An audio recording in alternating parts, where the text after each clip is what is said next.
இன்று நடிகர் விஜயகாந்த் அவர்கள் நம் மண்ணை விட்டு மறைந்த நாள். ஒரு நடிகனாக இருந்த போதும் கூட நிஜ வாழ்வில் அரிதாரம் பூசப்படாத மிகச்சிறந்த மனிதர். அவருடைய வாசம் மாளிகை வாசம் அல்ல, மக்களினுடைய வாசம், ஏழையின் சுவாசமாக வாழ்ந்தவர். ஒரு படப்பிடிப்பின் போது அவருக்காக போட்டிருந்த ஸ்டெண்ட் மாஸ்டர் டூப் என்ன பண்ணிட்டார், இறந்துட்டாரு.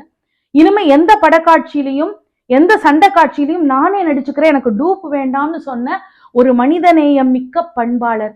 அப்படிப்பட்ட ஒரு மகத்தான மனிதரை பற்றிய 4 வரி கவிதையை நான் இங்க சமர்ப்பணம் செய்கிறேன்.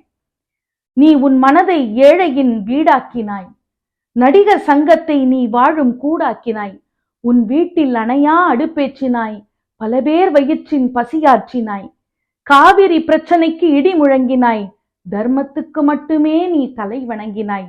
அன்று மகாபாரத கர்ணனுக்காக அழுதாள் தர்ம தேவதை, இன்று இந்த கலையுலக கர்ணனுக்காக அழுகிறாள் தர்ம தேவதை.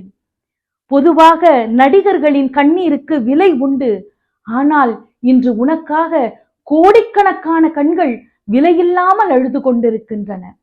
அகல் விளக்கில் ஆரம்பித்த உன்னுடைய பயணத்தின் சகாப்தம் முடிந்தாலும் உனக்கான சிம்மாசனம் இன்னொரு இனிய உதயத்துக்காக காத்திருக்கிறது. நீங்கள் மீண்டும் வந்து பிறப்பீர்கள் என்று உங்களை பிரிந்த மன வருத்தத்தோடு மக்களின் சார்பாக இந்த பதிவை நான் பதிவு செய்கிறேன். வணக்கம்.